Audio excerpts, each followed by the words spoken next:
जय हिंद। तो पिछले वीडियो पे हम लोग ये देखे थे कि कैसे British government east India company पे अपना पकड़ जमाने लग गई थी। जैसे कि मैं आपको पिछले वीडियो पे बता चुका हूँ कि जो ईस्ट इंडिया कंपनी है वो इंडिया में धंधा पानी कर रही थी, ट्रेड कर रही थी, उन्हें पॉलिटिकल कंट्रोल से कोई मतलब नहीं था।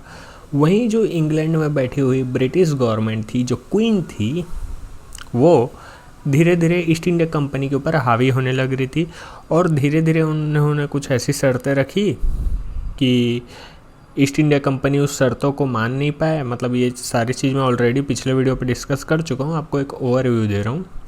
तो उन शर्तों को ईस्ट इंडिया कंपनी पूरा नहीं कर पाए और फिर सिचुएशन ऐसी आ गई कि ईस्ट इंडिया कंपनी को ब्रिटिश गवर्नमेंट से लोन लेना पड़ा और उस लोन का जब ऐसी बुरी स्थिति आई ईस्ट इंडिया कंपनी की तो उन्होंने उसका फ़ायदा उठाया और उसके बाद एक के बाद एक ब्रिटिश गवर्नमेंट एक्ट लाते गई।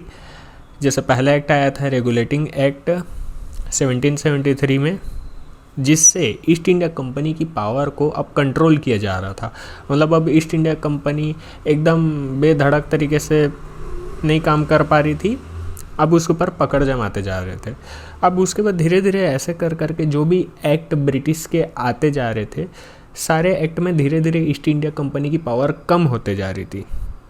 तो पिछले वीडियो पे हम लोग देख चुके हैं कि एक रेगुलेटिंग एक्ट आ चुका है 1773 में और एक पिट्स इंडिया एक्ट आ चुका है 1784 में। और ये जो दोनों एक्ट है, दोनों एक रेगुलेटिंग एक्ट में 4 मेंबर की काउंसिल बनी हुई थी गवर्नर ऑफ बंगाल को मिला करके, और उसके बाद जो एक पिट्स इंडिया एक्ट आया उसमें वो 4 मेंबर घट करके 3 हो गए थे। तो करेंटली अभी हमारे पास काउंसिल के मेंबर 3 है ना। तो अब आगे स्टार्ट करते हैं। पिट्स इंडिया एक्ट में हम लोग एक चीज़ और देख चुके हैं कि ब्रिटिश लोग अब ये घोषित कर दिए, यानी कि ब्रिटिश गवर्नमेंट अब ये घोषित कर दिए कि इंडिया अब ब्रिटिश का है। यानी कि ब्रिटिश पोजीशन इन इंडिया, ये वाला टर्म पहली बार पिट्स इंडिया एक्ट में 1784 में ब्रिटिश गवर्नमेंट ने यूज़ किया था। यानी कि अब इंडिया उनकी टेरिटरी है, ऐसा उन्होंने पहली बार पिट्स इंडिया एक्ट में कहा था 1784 में। इसके बाद आता है चार्टर एक्ट। और ये जो चार्टर एक्ट है ये 4 बार आया और सबके सब 20-20 साल के गैप में आए। सबसे लास्ट वाला ये था। यूँ समझो कि जो काम अभी तक हो रहा है कि ईस्ट इंडिया कंपनी की पावर को लगातार कम किया जा रहा है। तो क्या हुआ भाई साहब, सबसे पहले रेगुलेटिंग एक्ट में कम किए, फिर पिट्स इंडिया एक्ट में कम किए, उसके बाद चार्टर एक्ट में कम किए, फिर इसमें भी कम किए, फिर इसमें भी कम किए, फिर इसमें भी कम किए। यहाँ आते तक तो एकदम ख़त्म हो चुके थे ईस्ट इंडिया कंपनी। एक कॉन्सेप्ट बता रहा हूँ, जब चार्टर एक्ट 1793 आया, इसमें भी ईस्ट इंडिया कंपनी की पावर को कम किया जा रहा था, बट यहाँ पे ये बोला गया कि 20 साल का आपको टेंडर मिलता है काम करने का। फिर यहाँ से 20 साल के बाद 1813 में एक चार्टर एक्ट आया, इसमें भी यही था कि आप 20 साल तक के काम करो। यानी कि यहाँ पे एक सियोरिटी थी कि 20-20 साल तक के इनको काम करना है। बट जो लास्ट वाला चार्टर एक्ट था 1853, उसमें इस 20-20 साल की सियोरिटी को ख़त्म कर दिया गया। यानी कि अब जब बोलेंगे बोरिया बिस्तर पैक करके निकल जाना बेटा, ठीक है, हमें कोई मतलब नहीं। मतलब ये लास्ट वाले में 20 साल वाली बात नहीं हुई थी, ठीक है। तो सबसे पहले चार्टर एक्ट आता है 1793 का। तो जो चार्टर एक्ट 1793 का आता है ये बहुत बेसिक सा था। इसमें बोला गया था कि 20 साल के लिए आपको धंधा पानी करने दिया जा रहा है, जाओ अच्छे से कमाओ, अपनी स्थिति सुधारो। तो चार्टर एक्ट ऐसा था। यानी कि जो ब्रिटिश गवर्नमेंट है ईस्ट इंडिया कंपनी को अब बोली कि 20 साल के लिए हम तुमको टेंडर दे दिए, जाओ अच्छे से ट्रेड वगैरह कर लो, अपना घर वर चलाओ, है ना। तो ये काम तो वो लोग पहले से भी कर रहे थे, बट पहले वो इंडिपेंडेंट थे, उनके ऊपर ब्रिटिश गवर्नमेंट का कोई कंट्रोल नहीं था। बट अभी सीन ये हो गया कि ब्रिटिश गवर्नमेंट अब उनका गला दबाते जा रही है भाई साहब, है ना। ब्रिटिश गवर्नमेंट अब ईस्ट इंडिया कंपनी का गला दबाते जा रही है। तो चार्टर एक्ट जो 1793 आया उसमें बोले कि 20 साल के लिए धंधा कर लो, ठीक है। ये वाला चार्टर एक्ट उतना इम्पोर्टेंट नहीं था, ये वाला चार्टर एक्ट है, बहुत ज़बरदस्त चार्टर एक्ट है। मतलब हमारे लिए ज़बरदस्त नहीं है, स्टोरी के हिसाब से ज़बरदस्त है, हमारे लिए तो कुछ भी ज़बरदस्त नहीं है। तो जो चार्टर एक्ट 1813 आया, इसका बहुत बड़ा इम्पैक्ट किया। अब कुछ लोग सोचेंगे कि इंडिया के बाहर में अगर कुछ चीज़ हो रही है तो उसका इंडिया में क्या इम्पैक्ट पड़ रहा है। उसका एक बहुत बड़ा एग्जांपल इस चार्टर एक्ट से आपको मिलेगा कि कहाँ फ्रांस से बात शुरू हुई थी और कहाँ इंडिया तक इसका एकदम खामियाजा भुगतना पड़ा था। ठीक है, तो चार्टर एक्ट 1813 में आया था। अब यहाँ पे स्टोरी को एकदम ध्यान से कान वान खोल करके सुन लो। ठीक है, 1813 में एक नेपोलियन बोनापार्ट नाम का एक बंदा था। ये उस समय पैदा नहीं हुआ था, ये ऑलरेडी था, उस टाइम एक अच्छे पोस्ट पे था। तो फ्रांस का एक बंदा था नेपोलियन बोनापार्ट नाम का। ठीक है, फ्रांस का था। अब आपको पता है फ्रांस और ब्रिटेन दोनों का कभी नहीं जम रहा है। ब्रिटेन बोलूँ, इंग्लैंड बोलूँ, लंदन बोलूँ, सब एक ही बात है। ध्यान से सुनो बस बात को। फ्रांस और ब्रिटेन का कभी भी नहीं जमता था। अभी जो नेपोलियन बोनापार्ट है, ये किया एक बदमाशी। ये खुद तो ब्रिटिश लोग के साथ ट्रेड करना बंद कर दिया, खुद तो उनके साथ व्यापार करना बंद कर दिया। साथ में नेपोलियन की जो फ्रांस अलाइड कंट्री थी, फ्रांस अलाइड कंट्री बोलने का ये मतलब है, फ्रांस अलाइड कंट्री बोलने का ये मतलब है कि जो कंट्री फ्रांस की दोस्त है। जैसे आज भी आप फॉरेन रिलेशन जानते हो कि इंडिया का रसिया दोस्त है, तो रसिया जो है इंडिया का अलाइड हो गया। ठीक है, और इंडिया भी रसिया का अलाइड है, यानी कि दोनों एक दूसरे के दोस्त हैं, यानी कि फ्रेंडशिप है दोनों के बीच में। तो जो फ्रांस अलाइड है उसे नेपोलियन बोनापार्ट, जो कि खुद फ्रांसीसी था, अपनी आसपास की नेबर कंट्री को बोला कि भैया ब्रिटिश के साथ आप कोई ट्रेड मत करना। तो मतलब बेसिकली सिचुएशन ये हो रही है, नेपोलियन बोनापार्ट है एक फ्रांसीसी, और वो अपने आसपास के जो उसके देश सुनते हैं, जो उसकी दोस्त है, उन लोगों को बोल दिए कि ब्रिटिश के साथ ट्रेड मत करना। अब दूसरी तरफ इत्तेफाक से ये हो रहा था कि जो इंग्लैंड है, यानी कि जो ब्रिटेन है, वहाँ पे नई नई फैक्ट्री लग रही थी, नए नए बिजनेसमैन आ रहे थे। अब जो नए नए बिजनेसमैन आ रहे थे, वो लोग एक ख्वाब लेके आ रहे हैं कि बढ़िया धंधा पानी करेंगे। अभी इंडिया के बाहर की बात हो रही है ना, तो लोग धंधा पानी करेंगे करके अपना नया नया बिजनेस खोल रहे थे। अब सिचुएशन ऐसी हुई कि नए नए बिजनेसमैन लोग फैक्ट्री को इस्टेब्लिश तो करने लगे, बट माल किसे सप्लाई करे? क्योंकि जो फ्रांस था वो तो आसपास की कंट्री में तो बैन कर दिया ब्रिटेन की चीज़ को। तो अगर ब्रिटेन में यानी कि लंदन में अगर कोई चीज़ बनती है तो वो बेचाएगा किधर? आसपास से तो ट्रेड पूरा ख़त्म हो गया।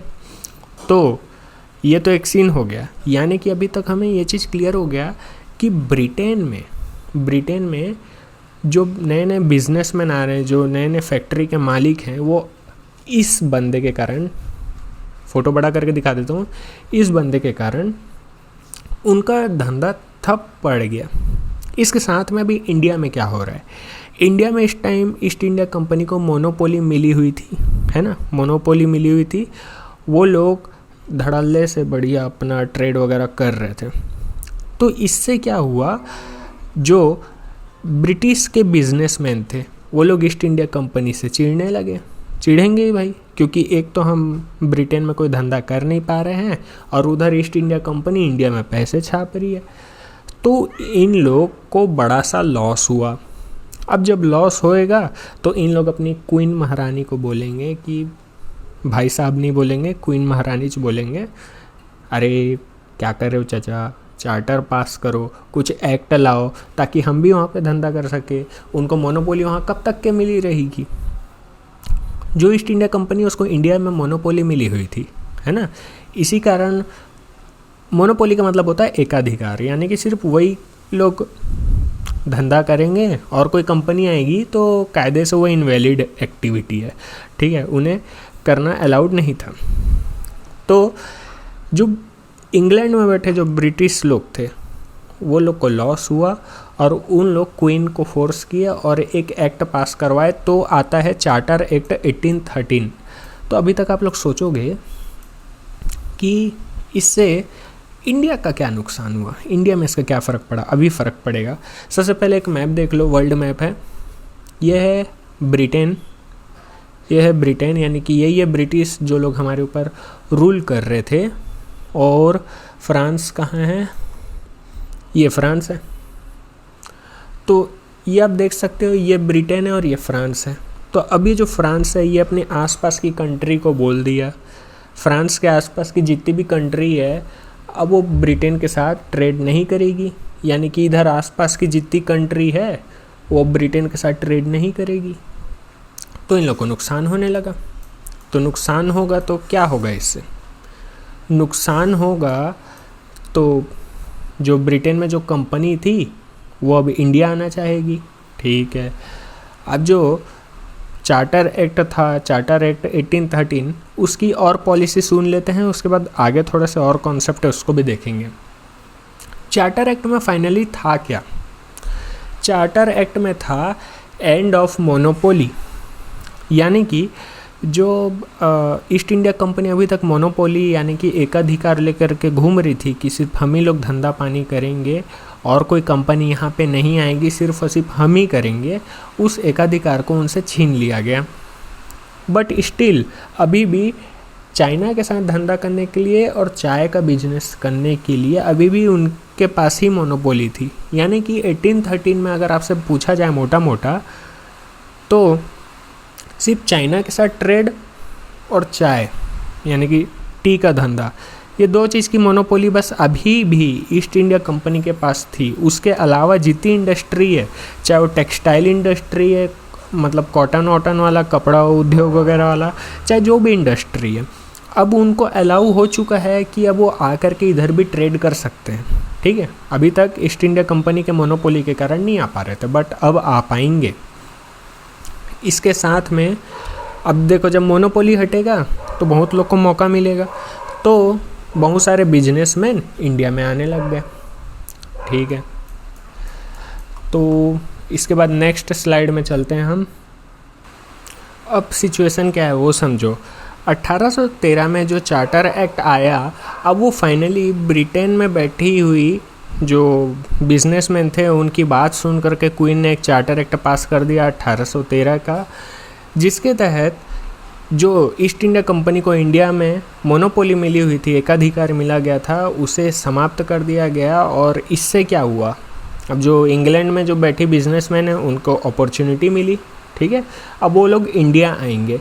और ये चीज़ ध्यान रखना, 1813 में अभी तक करके मोनोपोली ट्रेड विथ चाइना और चाय यानी कि टी अभी भी ईस्ट इंडिया कंपनी के हाथ में ही है। But textile industry, cotton industry, ये सब अभी नए नए आ सकते हैं। ठीक है, बट टी और ट्रेड विथ चाइना अभी भी ईस्ट इंडिया कंपनी के हाथ में है। इस चीज़ को ध्यान से समझना।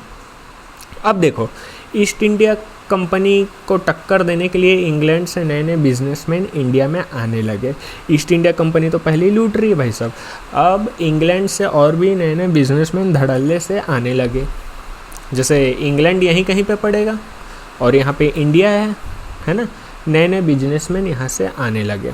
ठीक है, अब ये जो मैं येलो पार्ट को हाईलाइट किया हूँ, ये क्यों किया हूँ वो मैं बताऊँगा, क्योंकि थोड़ा जो मराठा वाला रीज़न है मैं उसको हाईलाइट करना चाह रहा था, बट एग्जैक्टली मुझे कोई इमेज मिला नहीं। ठीक है, इन लोग मराठा एरिया पे आएंगे।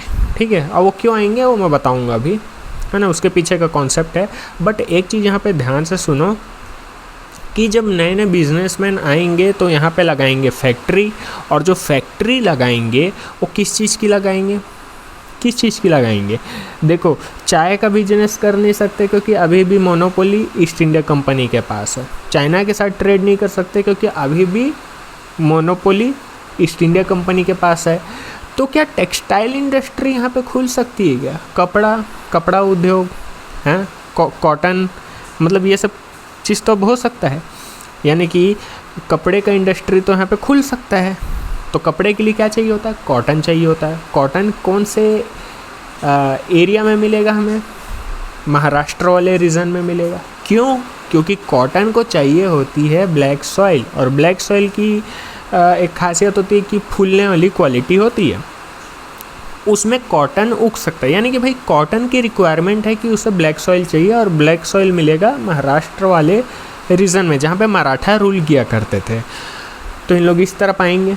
अब आप लोग एक चीज़ सोच करके मेरे को बताओ, ये बिजनेसमैन लोग आएंगे मराठा के एरिया में और मराठा लोग वहाँ पे रूल कर रहे हैं, तो क्या मराठा लोग नए नए बिजनेसमैन को फैक्ट्री इस्टेब्लिश करने देंगे? नहीं करने देंगे, बिल्कुल नहीं करने देंगे। इसी कारण जो थर्ड एंग्लो मराठा वॉर 1818 के आसपास हुआ था, वो इसी कारण हुआ था क्योंकि जो नए नए बिजनेसमैन आ रहे थे उनको लगानी थी फैक्ट्री, वो भी कॉटन की। और कॉटन की यहाँ पे इसीलिए लग सकती है क्योंकि यहाँ पे ब्लैक सॉइल पाया जाता है, और ब्लैक सॉइल से ही कॉटन उगेगा और कॉटन से ही कपड़े बनेंगे। इसलिए मराठा से इस टाइम लड़ाई हुई थी, है ना। अब देखो ओवरऑल जब यहाँ पे फैक्ट्री बनेगी तो जो फैक्ट्री से बने हुए जो मटेरियल है, जो मशीन से जो भी कपड़े बन रहे हैं, उनकी क्वालिटी ज़बरदस्त होगी, गजब की क्वालिटी होगी। ये देखो गुड क्वालिटी होगी और वो चीप प्राइस में मिलेगा, यानी कि अच्छी क्वालिटी, मस्त एक्यूरेसी, एकदम ज़बरदस्त, कम टाइम में बनेगा और पैसा भी कम रहेगा उसका क्योंकि मशीन से बना है।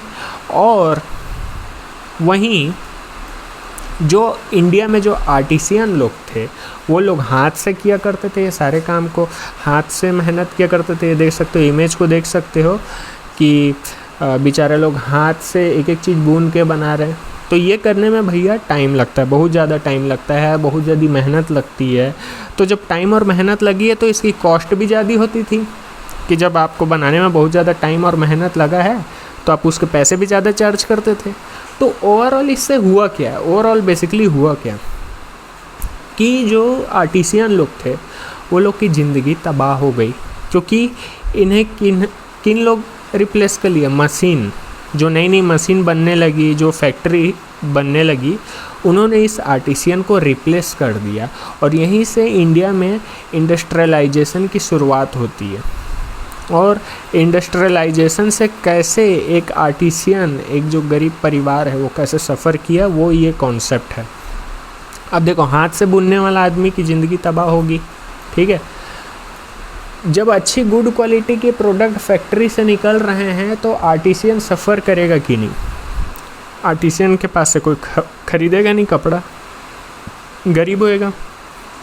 और जो आर्टिसियन अब थक गए थे कि अब अपन आर्टिसियन वाला काम नहीं करेंगे, अब आर्टिसियन मतलब कारीगर, है ना, तो उन्होंने अपना सेक्टर ही चेंज कर दिया। उन लोग चले गए प्राइमरी सेक्टर पे, यानी कि एग्रीकल्चर पे।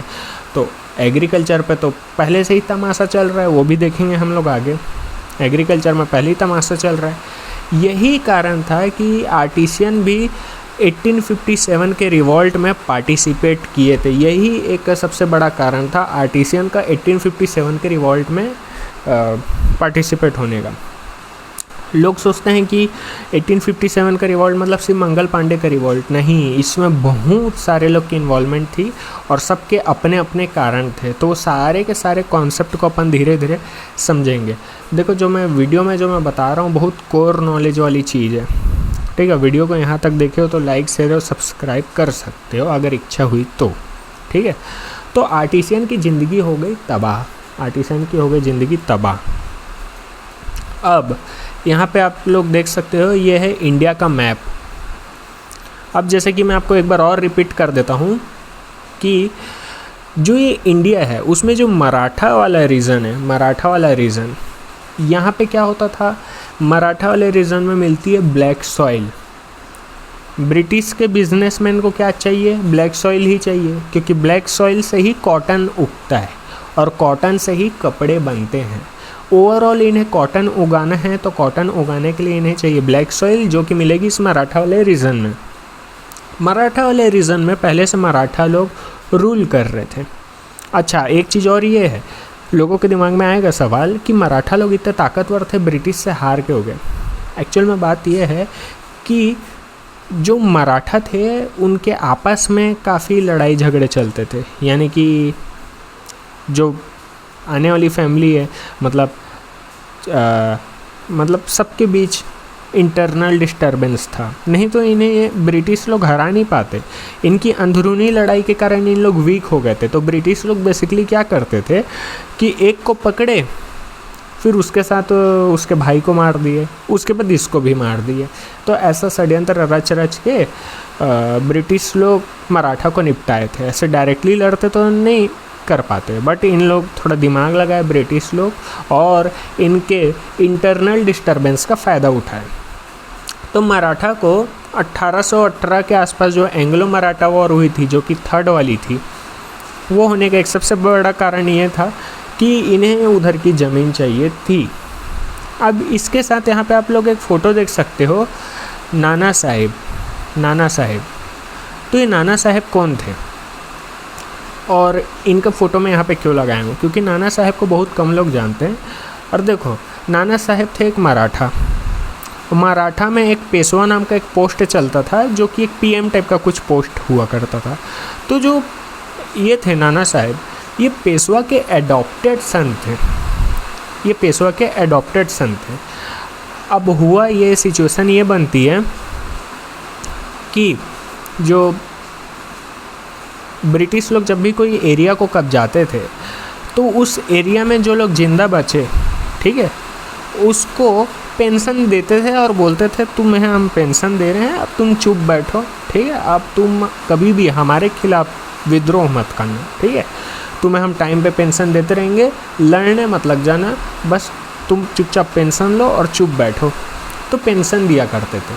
अब जो ब्रिटिश लोग मराठा का रीजन को कब्जाए, तो जो नाना साहेब थे ये भी पेंशन के हकदार थे, क्योंकि ये तो थे मराठा, और मराठा के एरिया को जब ब्रिटिश लोग कब्जा चुके हैं तो कायदे से इनको पेंशन मिलना चाहिए था ब्रिटिश गवर्नमेंट के द्वारा। चूँकि ये पेशवा के एडॉप्टेड सन थे, ओरिजिनल सन नहीं थे, एडॉप्टेड थे, गोद लिए हुए थे, इसलिए इन्हें इज्जत नहीं दी गई और इन्हें बोल दिया गया कि नहीं देंगे तुम्हें पेंशन वेंशन, कुछ नहीं देंगे। तो इससे इन्हें बहुत ज़्यादा हर्ट हुआ इनको, और उसी का बदला लेने के लिए ये रिवॉल्ट ऑफ 1857 में पार्टिसिपेट किए। यानी कि यहाँ पे आप ये देख सकते हो कि कितने सारे लोग के पर्सनल रीज़न है 1857 के रिवॉल्ट में पार्टिसिपेट होने के। मुस्लिम के अलग रीज़न होंगे, ठीक है, नाना साहेब के अलग रीज़न, मंगल पांडे के अलग रीज़न, बाकी के सैनिक लोग के अलग रीज़न, किसान लोग के अलग रीज़न, कारीगर के अलग रीज़न, बट सबके सब एक हो करके रिवॉल्ट ऑफ 1857 में अपनी भड़ास निकाले थे। स्टोरी काफ़ी इंटरेस्टिंग है, इसलिए इसे ध्यान से समझते हुए जाना। ये कॉन्सेप्ट था। तो जो अभी अपन चार्टर एक्ट पढ़ रहे हैं 1813, उसमें एक ढंग का काम ये किया गया कि 1 लाख रुपए एजुकेशन के लिए इन लोग दिए, 1 लाख रुपए एजुकेशन के लिए, बट अच्छे से इम्प्लीमेंट नहीं कर पाए इस चीज़ को। 1833 में एक और एक चार्टर एक्ट आता है जिसे सेंट हेलिना भी कहा गया। 1833 में जो एक चार्टर एक्ट आया उसे सेंट हेलिना कहा गया। अब इन लोग सेंट वेंट लगा देते हैं, सेंट हेलिना एक्ट कहा गया है ना। इसमें क्या खास बात थी, अभी तक आपको पता है कि जो वॉरेन हेस्टिंग था, जो कि ऐसे करके बैठा हुआ करता था, वो सबसे पहले गवर्नर ऑफ बंगाल था, और गवर्नर ऑफ बंगाल को बना दिया गया था गवर्नर जनरल ऑफ बंगाल, और वो गवर्नर जनरल ऑफ बंगाल बाकी की प्रेसिडेंसीज को रूल करेगा, है ना। यानी कि जो बॉम्बे है और जो अपना साउथ वाला रीजन है ना, और अपना कलकत्ता वाला रीजन है, तो सारे एरिया को ओवरऑल कौन रूल करेगा? गवर्नर जनरल ऑफ बंगाल, जो कि वॉरेन हेस्टिंग उस टाइम था। बट अब धीरे धीरे जैसे जैसे टाइम बीतता तो गवर्नर जनरल ऑफ बंगाल बना विलियम बेंटिक, मतलब 1833 के आसपास। 1833 का एक्ट ये बोलता है कि गवर्नर जनरल ऑफ बंगाल है, अब वो गवर्नर जनरल ऑफ इंडिया कहलाएगा। क्यों? क्योंकि ओवरऑल तुम तो सारी प्रेसिडेंसीज को रूल कर रहे हो ना, तो गवर्नर जनरल ऑफ इंडिया ही बन जाओ। तो क्या मैं ये बोल सकता हूँ कि जो last governor general of Bengal था वही first governor general of India कहलाएगा, जो कि था विलियम बेंटिक। यानी कि अगर मैं आपसे पूछूँ last governor general of Bengal, तो आप लोग वॉरेन हेस्टिंग नहीं बोलोगे, आप लोग बोलोगे विलियम बेंटिक। और अगर first governor general of India बोला जाए तो भी विलियम बेंटिक का नाम आएगा, इस चीज़ को समझना। अच्छा, अब जो काउंसिल के जो मेंबर थे वहाँ पे आपको याद था कि जो पिट्स इंडिया एक्ट आया था 1784 में, उसमें क्या हुआ था, जो काउंसिल के मेंबर है उसे कम करके 3 कर दिया। रेगुलेटिंग एक्ट के टाइम 4 काउंसिल के मेंबर थे, उसे कम करके 3 कर दिया था। अगर आप लोग नहीं देखे प्रीवियस क्लास तो ज़रूर देख लेना, पूरी कनेक्टिविटी समझ में आएगी, है ना। स्टोरी टाइप से लेकर के चल रहा हूँ, काफ़ी अच्छे से समझा रहा हूँ, तो उस चीज़ को समझते जाना। तो पिट्स इंडिया एक्ट के टाइम से हमें पता है कि काउंसिल के मेंबर 3 हो चुके थे, यानी कि एक कम हो चुका था पावर को बैलेंस करने के लिए।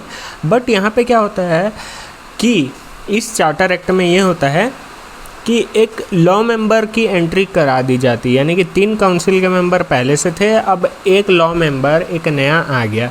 जो लॉ मेंबर नया आ गया वो था मैकॉले, बहुत बदमाश आदमी, ये था मैकॉले, ठीक है। ये मैकॉले को लॉ मेंबर, मैकॉले इसका नाम था, अजीब अजीब नाम के लोग आते हैं भाई, ठीक है। तो इसे लॉ मेंबर बना करके भेज दिया गया। अब देखो काउंसिल में अब कितने मेंबर हो चुके हैं, काउंसिल में अब फिर से 4 मेंबर हो चुके हैं, बट जिसमें से 3 अभी काउंसिल के नॉर्मल मेंबर है और एक लॉ मेंबर है, ठीक है ना। और साथ में एक गवर्नर जनरल ऑफ इंडिया है जो कि विलियम बेंटिक है।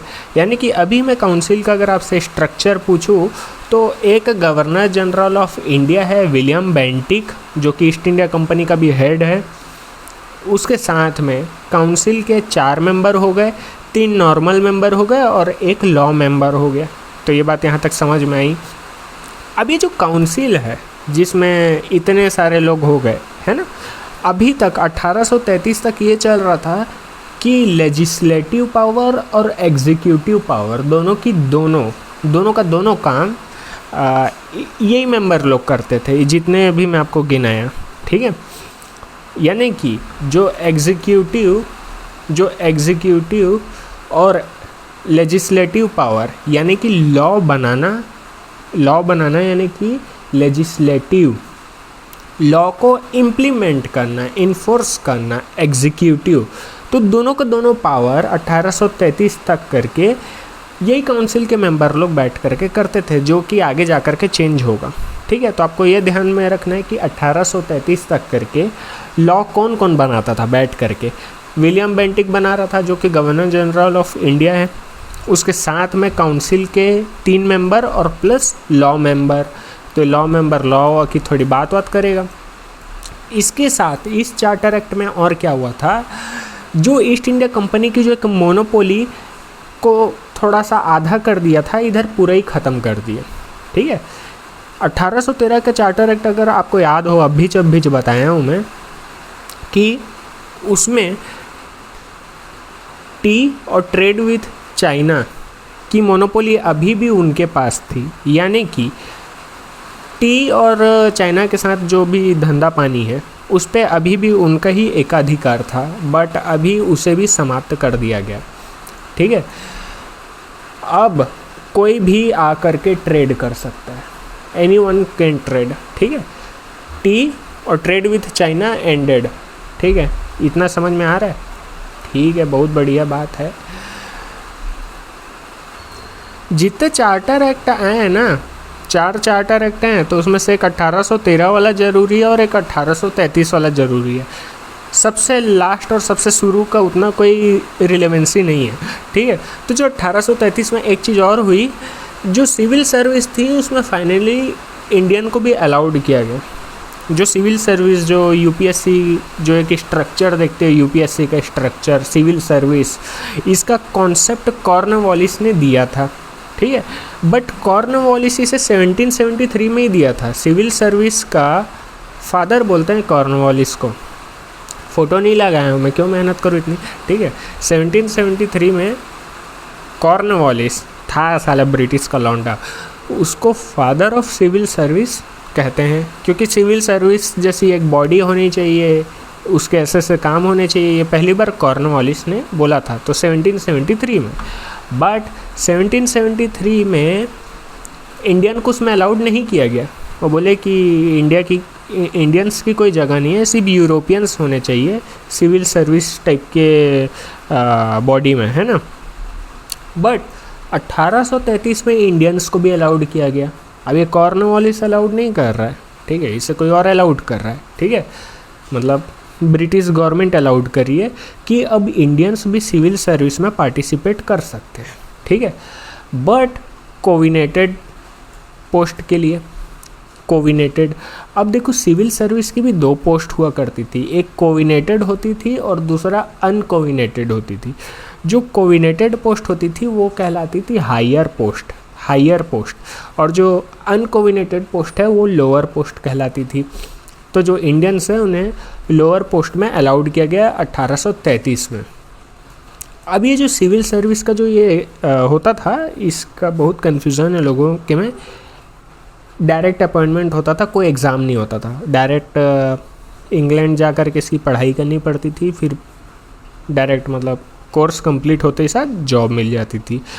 तो बहुत सारे लोग ऐसे हुए हैं जो लोग बहुत अच्छा सिविल सर्विस में ज्वाइन भी किए थे, फिर छोड़े भी है, जैसे सुभाष चंद्र बोस जी को खुद ले लो, है ना।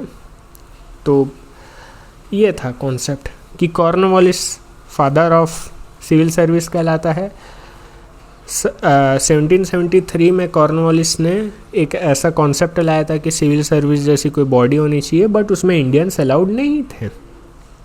1833 का जो चार्टर एक्ट आता है वो बोलता है इंडियन तो अलाउड है बट अनकोविनेटेड पोस्ट के लिए, यानी कि जो लोअर पोस्ट बोलते हैं उसमें।